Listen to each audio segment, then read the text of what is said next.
ఇక ఏదైతే చూస్తున్నాం కదా మొత్తానికి ఇటు ఆరోగ్యశ్రీ కూడా పడకేసే పరిస్థితి తీసుకొచ్చారు. ఇటు ఫీజు రియంబర్స్మెంట్ కూడా ఎగ్గొట్టే ప్రయత్నం జరుగుతుంది. మొత్తానికి ఏదైతే కాంగ్రెస్ పార్టీ తీసుకొచ్చినటువంటి ఫీజు రియంబర్స్మెంట్ పథకం, అదే కాంగ్రెస్ పార్టీ తీసుకొచ్చినటువంటి ఆరోగ్యశ్రీ కూడా అదే కాంగ్రెస్ పార్టీ సీఎం రేవంత్ రెడ్డి హోదాలో మొత్తానికి దానికి తూట్లు పొడిచే కార్యక్రమం జరుగుతున్నటువంటి పరిస్థితి కనబడుతుంది. అరవింద్, దీన్ని ఎలా చూడాలి? లివిల్ ఎలా చూడాలి దీన్ని? పూర్తిగా రాష్ట్రంలో పాలన పడికేసింది. ప్రశ్నించే గొంతుకలను అణచివేసే కుట్రలు కుతంత్రాలు మాత్రం రెగ్యులర్గా రోజువారీగా జరుగుతున్నాయి. ఇవాళ ఎక్కడ చూసినా నిరసనలతో అట్టుడుకుతుంది, ఎక్కడ చూసినా ధర్నాలతో దద్దరిల్లుతుంది. ఇవాళ అలంపూర్ నుంచి మొదలు పెడితే ఆదిలాబాద్ దాకా, ఇటు ఖమ్మం నుంచి మొదలు పెడితే కరీంనగర్ దాకా ఎక్కడ చూసినా ప్రతి ఒక్క సమస్య రాజ్యమేలుతున్న పరిస్థితి కనిపిస్తుంది. కానీ ఆ సమస్యలను పరిష్కారం చేసే పాలనాధికారులు మాత్రం ఇవాళ పత్తాలేరని చెప్పుకోవచ్చు. ఈ వర్గం ఆ వర్గం అని కాదు, ఈ శాఖ ఆ శాఖ అని కాదు, అన్ని శాఖల్లో అవే లోటుపాట్లు, అన్ని వర్గాల్లో కూడా అవే గుదిబండగా ఇబ్బందులు. ఇవాళ ఒక ఆరోగ్యశ్రీ అని కాదు, ఒక ఫీజు రియంబర్స్మెంట్ అని కాదు, ప్రతి ఒక్కరికి ఇంట్లో ఎంతమంది ఉంటే అంతమందికి, అంటే పసిపిల్ల నుంచి పండు ముసలి వరకు అన్ని సమస్యలతోనే తాండమిల్తుంది. వాళ్ళ ఈ రాష్ట్ర ప్రభుత్వం చేసిన గణాంకాలకు పూర్తిగా ఇవాళ పసిపిల్లకి ఇవ్వాల్సిన కిట్లు ఇవ్వలేక, ఇవాళ పసిపిల్లకి ఇవ్వాల్సిన మందులు కూడా హాస్పిటల్లో లేక ఇబ్బందులు పడితే, ముసలవ్వకి ఇవ్వాల్సిన పెన్షన్ కూడా ఇవ్వలేని దుస్థితి ఇవాళ ఈ రాష్ట్ర ప్రభుత్వం కల్పించిందంటే ఎంత దయనీయమైన స్థితిలో ప్రభుత్వం ఉంది, ఎంత దుర్భరంగా రాష్ట్ర ప్రభుత్వ ఆర్థిక ఖజానా తయారైందనడానికి నిదర్శనంగా చెప్పుకోవచ్చు. ఇవాళ ఆనాడు అలవిగాని హామీలతో అందలం ఎక్కారు. అందలం ఎక్కిన తర్వాత కనీసం ఆ వైపు చూడడంలో పూర్తిగా వైఫల్యం చెందింది. ఇవాళ ఒక శాఖ మంత్రి దగ్గరికి వెళ్ళి మా సమస్యలు నేను చెప్పుకుంటే వినేనాథుడు కూడా ఇవాళ లేడంటే పూర్తిగా పాలన ఏ విధంగా ఉంది, రాష్ట్రంలో ప్రభుత్వం ఏ విధంగా కొనసాగిస్తుంది అనేదానికి నిదర్శనంగా చెప్పుకోవచ్చు. ఇవాళ పూర్తిగా రాష్ట్ర వ్యాప్తంగా కూడా అన్ని వర్గాల ప్రజలు కూడా ఇవాళ రోడ్డెక్కిన దుస్థితి తీసుకొచ్చిందంటే ఆనాటి రోజులని ఏదైతే ఆ రోజు చెప్పిరో ఈ అధికారంలో కోసం 100% అవి చేసి నిరూపించారని చెప్పేసి ఇవాళ ప్రజలంతా చర్చించుకుంటున్న పరిస్థితి కనిపిస్తుంది. ఇవాళ యూరియా కోసం రైతులు ఒకవైపు క్యూ కట్టి అందులోనే సొమ్మసిల్లి పడిపోయి రోడ్డు ప్రమాదాల్లో చనిపోతే, అదే వారి కుటుంబంలోని పిల్లలి వల్ల ఫీజు రియంబర్స్మెంట్ ఎక్కడ అని రోడ్డు ఎక్కాల్సిన దుస్థితి ఈ ప్రభుత్వంలో ఏర్పడింది. మరోవైపు ఏఎన్ఎంలు వల్ల మా జీతాలు పెంపు చేయండి, మీరు ఇచ్చిన హామీని అడుగుతున్నామని వాళ్ళ ధర్నాలు చేస్తే వారికి సంబంధించిన కుటుంబ సభ్యులు కూడి వాళ్ళ మరోపక్క ఆందోళన చేసిన పరిస్థితి. అంటే ప్రతి ఒక్క కుటుంబంలోని ప్రతి ఒక్కరిని కూడా రోడ్డెక్కించింది ఈ ప్రభుత్వం అని చెప్పక తప్పదు.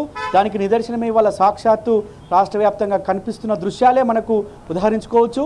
ఇవాళ అనేక సమస్యలతో తాండమిల్తుంటే ముఖ్యమంత్రి మాత్రం కమాండ్ కంట్రోల్ సెంటర్లో కూర్చొని వీధి లైట్ల కోసం ఆలోచిస్తుండు. ఇవాళ వీధి దీపాల కోసం సర్పంచ్గా లేరు, వీధి దీపాలు ఎక్కడ అని చెప్పేసి వాళ్ళ నవ్వుకుంటున్న పరిస్థితి రాష్ట్ర వ్యాప్తంగా ఉంది.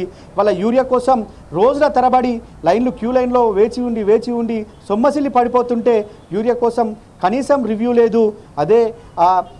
అదే వీధి దీపాల కోసం పెద్ద కాంట్రాక్టర్లకు ఇవ్వాలని చెప్పేసి ప్రధానంగా రివ్యూలు చేస్తున్నారంటే రాష్ట్ర ప్రభుత్వం తీరు ఏ విధంగా ఉంది, రాష్ట్ర ప్రభుత్వానికి పాలన దక్షత ఏ విధంగా ఉంది, పరిపాలన ఏ విధంగా చేస్తున్నారు అనడానికి ఇంతకు మించి ఉదాహరణ లేదు.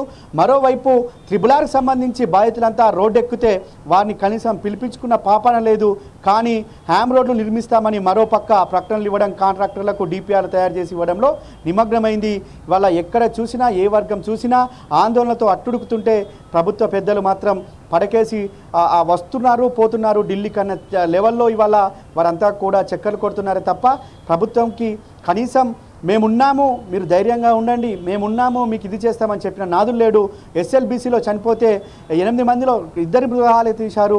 నిన్నగాక మొన్న హైదరాబాద్ వరదల్లో 3 కొట్టుకపోతే వారు ఆచూకీ చెప్పడంలో కూడా పూర్తిగా విఫలమైందంటే రాష్ట్ర ప్రభుత్వం తీరు ఏ విధంగా ఉంది, రాష్ట్ర ప్రభుత్వం ఏ విధంగా పాలన చేస్తుంది అనడానికి ఉదాహరణ ఇంతకంటే కావాలా అంటూ కూడి వాళ్ళ ప్రజలు ప్రశ్నిస్తున్నారు.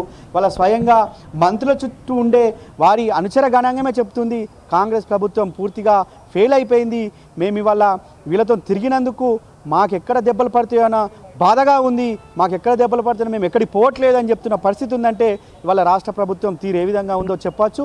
ఉద్యోగ సంఘాలు కావచ్చు, ఇలా విద్యార్థి సంఘాలు కావచ్చు, వాళ్ళ నిరుద్యోగులు కావచ్చు, టీచర్లు కావచ్చు, ఎవరిని చూసినా కదిలిస్తే సమస్య చెప్పుకోవడమే తప్ప ఇంకోటి లేదు. పూర్తిగా రాష్ట్ర వ్యాప్తంగా ఈ వర్గం ఆ వర్గం అని కాదు, అన్ని వర్గాల ప్రజలు ఇదే విధంగా ఉంది. ఇవాళ కనీసం అమలు చేయక పక్కన పెడితే వారి సమస్యల కోసం కనీసం రివ్యూ చేసిన దాఖలాలు కూడా ఈ ప్రభుత్వం లేదంటే అర్థం చేసుకోవచ్చు. ఇవాళ ఆరోగ్యశ్రీ ప్రధానంగా చెప్పుకోవాల్సిన ఆరోగ్యశ్రీ ఇవాళ అటకెక్కిపోయింది. దానికి సంబంధించి వేల కోట్లు పెండింగ్ ఉంటే కేవలం 100 కోట్లు రిలీజ్ చేస్తున్నామని ప్రకటనలు ఇచ్చారు, చేతులు దులుపుకున్నారు. ఇవాళ వారంతా కూడా రేపటి నుంచి ఆరోగ్యశ్రీ సేవలు బంద్ చేస్తున్నామని ప్రకటించారు. దాదాపు 10,000 కోట్లు ఫీజు రియంబర్స్మెంట్ ఉంటే కేవలం 600 కోట్లు ఇచ్చి చేతులు దులుపుకున్నారు. ఇవాళ రేషన్ డీలర్ల సంగతి అదే పరిస్థితి. ఇవాళ గొప్పగా చెప్పే పేదలకు మేము సన్నబియ్యం ఇస్తున్నామని గొప్పలు చెప్పుకునే ఈ కాంగ్రెస్ ప్రభుత్వం ఇవాళ కనీసం వచ్చే నెల నుంచి మేము బియ్యం ఇవ్వలేము, అదే పేద ప్రజలకు బియ్యం ఇచ్చలేమని మేము కూడా పేదల బతుకులు అవుతున్నాయి, మా కుటుంబాల్లో చిచ్చు రేగుతున్నాయి, మేము ఇవాళ కిరాయిలు కట్టుకోలేకపోతున్నామని చెప్పేసి కూడా రేషన్ డీలర్లు మరోపక్క సమ్మెలు రాస్తారోకలు చేస్తామని పిలుపునిస్తున్నారు. ఇవాళ విద్యుత్ ఉద్యోగులకు సైతం 10వ డేట్ నాడు జీతాలు ఇచ్చిర్రంటే ఆ సంస్థను ఎంత దిగజార్చిర్రు, ఆ సంస్థ ఎంత నష్టపోతుంది అనేదానికి ఇంతకు మించిన ఉదాహరణలు లేవు. ఇవాళ అన్ని వర్గాల ప్రజలు రైతాంగాన్ని కావచ్చు, వాళ్ళ రోడ్డునపై అంటే రాష్ట్రంలో ఉండే జీవించున్న ప్రతి ఒక్కరిని కూడా ఇబ్బందుల పాలు చేస్తుంది ప్రభుత్వం అనడానికి ఇంత పెద్ద ఉదాహరణ లేవు. పూర్తిగా రాష్ట్ర ప్రభుత్వం అస్తవ్యస్తం అగమ్య గోచరం అయిపోయింది. కాంగ్రెస్ ప్రభుత్వం అంటేనే ఇవాళ కాలం చెల్లదీస్తుంది, కాలం ఎల్లదీస్తుంది అనే ఒక ఉదాహరణ ఉంది. దానికి నిదర్శనమే ఇవాళ ఈ కాంగ్రెస్ ప్రభుత్వం తీరు. ఇవాళ ప్రతి ఒక్కరు కూడా ఇబ్బందుల పాలే అవుతున్నారే తప్ప ఏ ఒక్కరు కూడా సంతోషంగా జీవించడం లేదు. ఇవాళ దసరా వస్తుంది, దసరా కోసం మేము బట్టలు కొనుక్కోవాలనే ఆలోచన కూడా ఇవాళ ప్రజలు చేస్తలేరంటే కాంగ్రెస్ ప్రభుత్వం తీరు ఏ విధంగా ఉందో అర్థం చేయడానికి ఇంతకంటే పెద్ద ఉదాహరణ అవసరం లేదు సురేష్. పేదలు కోరుకునేది వైద్యము, విద్య. వైద్యంకి సంబంధించి గాంధీ ఆసుపత్రులకి ఒక పెద్ద ఆవిడను ఒక యువకుడు తీసుకొని వెళ్తే బెడ్లు లేవని చెప్పేసి నిరాకరించి బయట కూర్చోబెట్టినటువంటి సందర్భం చాలా ఆవేదనకు గురి చేస్తున్నటువంటి సందర్భం చూస్తున్నాం. బెడ్లు లేకపోతే ఇట్లా అడ్జస్ట్ చేయాల్సినటువంటి అవసరం లేదా? ఇవాళ ఆనాడు కరోనా సమయంలో సైతం రాష్ట్రంలో ఎవరు ఇబ్బందులు పడొద్దని చెప్పేసి ఒక స్పోర్ట్స్ కాంప్లెక్స్ని తీసుకొని ప్రధానంగా దాన్ని ఒక మెడికల్ కాలేజ్గా కన్వర్ట్ చేసి అందులో మెడికల్ డాక్టర్లను అందులో ఏర్పాటు చేసి వైద్యం అందించి ఆనాడు ఎంతోమంది వేలాది మంది ప్రాణాలు కాపాడింది బీఆర్ఎస్ ప్రభుత్వం. ఇవాళ టిమ్స్ ఆనాడే ఒక ఇలాంటి విపత్తు వస్తే ఎదుర్కోవాలి, తెలంగాణ రాష్ట్ర ప్రజానికానికి ఎలాంటి ఇబ్బందులు తలెత్తద్దు, వారు కూలీనాలి చేసుకొని జీవనం కొనసాగిస్తున్నారు, వారికి ఒక మెరుగైన వైద్యం అందించాలని చెప్పేసి నాడు బీఆర్ఎస్ అధినేత కేసీఆర్ టిమ్స్ ఆసుపత్రులను ఏర్పాటు చేశారు. ఆ టిమ్స్ ఆసుపత్రులు నిర్మాణ దశలో ఉన్నాయి. దాదాపు బీఆర్ఎస్ ప్రభుత్వం ఉన్నప్పుడే పూర్తిగా వచ్చినప్పటికీ ఇంకా కూడా ఈ ప్రభుత్వం 22 నెలల పాలనలో ఇంకా కూడా పూర్తి చేయలేకపోవడం దుర్మార్గమైన స్థితి. ఇవాళ గాంధీ హాస్పిటల్కి వెళ్తే బెడ్లు లేవు, బెడ్లు ఉంటే మెడిసిన్ లేవు, మెడిసిన్ ఉంటే డాక్టర్ లేడు అనేది ఒక ఇవాళ పరిపాటిగా మారిపోయింది. దాని పరిసరాలు కూడా దుర్గంధంతో ఇవాళ రాజ్యం వెళ్తున్నాయి. ఇవాళ పూర్తిగా పారిశుద్ధ్యం అంతా కూడా పడికేసింది. ఇవాళ యావత్ తెలంగాణ వ్యాప్తంగా కూడా అనేక మెడికల్ ఫెసిలిటీస్ కల్పించింది నాటి బీఆర్ఎస్ ప్రభుత్వం. కానీ వాళ్ళు ఉన్న కాంగ్రెస్ ప్రభుత్వం నిర్లక్ష్యానికి గురి చేస్తుంది, పూర్తిగా అస్తవ్యస్తం చేస్తుంది. డాక్టర్లు ఉంటే అందుబాటులో మెడిసిన్స్ ఉండవు, మెడిసిన్స్ ఉంటే ఇవాళ బెడ్లు ఉండవు. పూర్తిగా ఇవాళ అగమ్య గోచరం అంత ఆగమాగంలో ఇవాళ కాంగ్రెస్ ప్రభుత్వం తీరుంది. ఒక గాంధీ కాదు, ఉస్మానియాకి వెళ్తే అదే పరిస్థితి, గాంధీకి వెళ్తే అదే పరిస్థితి, నిమ్స్కి వెళ్తే అదే పరిస్థితి. ఏ మెడికల్ హాస్పిటల్కి వెళ్ళినా తీరు మాత్రం మారదు, తీరు మాత్రం అదే అని చెప్పి వాళ్ళ అందరూ కూడా ఇబ్బంది పడుతున్నారు. వాళ్ళ ఒక వైద్య రంగమే కాదు అన్ని రంగాల ప్రజలు కూడా ఇవాళ పూర్తిగా ఇబ్బందులకు గురవుతున్నారు. ఇవాళ ఆరోగ్యశ్రీ మేము నడపమని వాళ్ళ చేతులు ఎత్తేసిర్రు. మరోపక్క రేషన్ డీలర్లు, మరోపక్క ఇటు విద్యుత్ అధికారులు, అంటే ఎవరికి చూసినా సమస్యలతోటే తాండవిల్తుంది. వారి సమస్యలు ఎవరు చెప్పుకోనో కూడా అర్థం కాని దుస్థితి ఈ రాష్ట్ర ప్రభుత్వం కల్పించింది.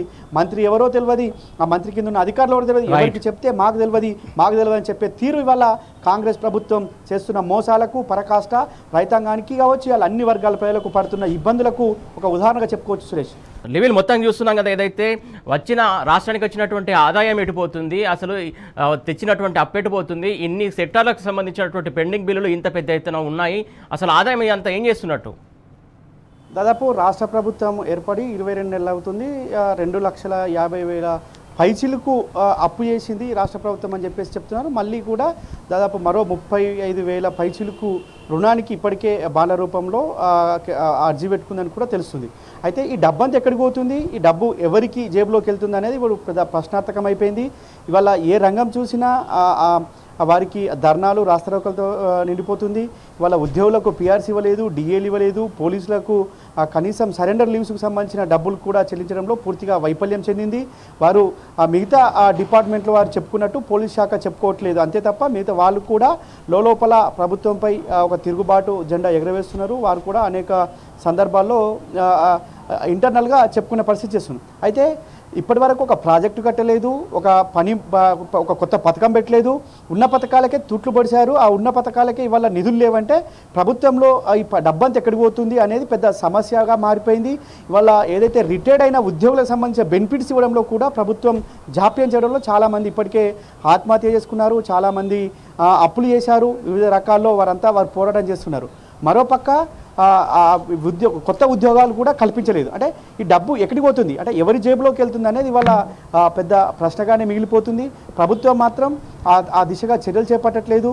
ఇప్పటి వరకు ఒక రివ్యూ చేస్తే ఆ రివ్యూకి సంబంధించి మళ్ళీ రివ్యూ చేసి ఏమైంది, ఈ పని ఎక్కడి వరకు వచ్చింది, ఈ పని ఏంటి అనేది అడిగిన పాపన ఈ ప్రభుత్వ పెద్దలు పోవట్లేదంటే పూర్తిగా ప్రభుత్వం అంతా కూడా గాలికి వదిలేశారు, ప్రభుత్వ పాలన అంతా గాలికి వదిలేశారు. కేవలం ఢిల్లీకి ఇక్కడికి చక్కర్లు కొట్టడం, ఇతర రాష్ట్రాల్లో ఎన్నికలు ఉంటే అక్కడికి వెళ్ళి ప్రచారం చేయడం, అక్కడ తెలంగాణ రైజింగ్ అని చెప్పుకోవడం తప్ప రైజింగ్ కాదు డిక్రీజింగ్ అని చెప్పే పరిస్థితి ఇవాళ తెలంగాణ వ్యాప్తంగా దేశవ్యాప్తంగా కనిపిస్తుంది. ఇవాళ తెలంగాణ రైజింగ్ అని చెప్పి ప్రచారం చేసిన ప్రతి చోట కూడా ఇవాళ ఆ రాష్ట్రాల్లో కాంగ్రెస్ పార్టీ ఓడిపోయిందంటే కారణం తెలంగాణలో డౌన్ఫాల్ స్టార్ట్ అయింది, తెలంగాణలో దివాలా తీపిచ్చింది కాంగ్రెస్ ప్రభుత్వం అనడానికి నిదర్శనం. ఇవాళ ఒక్క వర్గం కాదు, రెండు వర్గాలు, అన్ని వర్గాల ప్రజలు, అన్ని రకాల ప్రజల మొత్తం కూడా ఇవాళ ఆందోళన బాట పట్టినాయంటే పూర్తిగా ప్రభుత్వం వైఫల్యం, ప్రభుత్వం ఫెయిల్ అయింది అనడానికి ఇంత పెద్ద నిదర్శనం లేదు. ఇది పూర్తిగా ప్రభుత్వ పెద్దల చేతగానితనంతోనే అని చెప్పేసి కూడా ఇవాళ ఆర్థిక నిపుణులు చెప్తున్న పరిస్థితి మనకు తాజాగా కనిపిస్తుంది. సురేష్.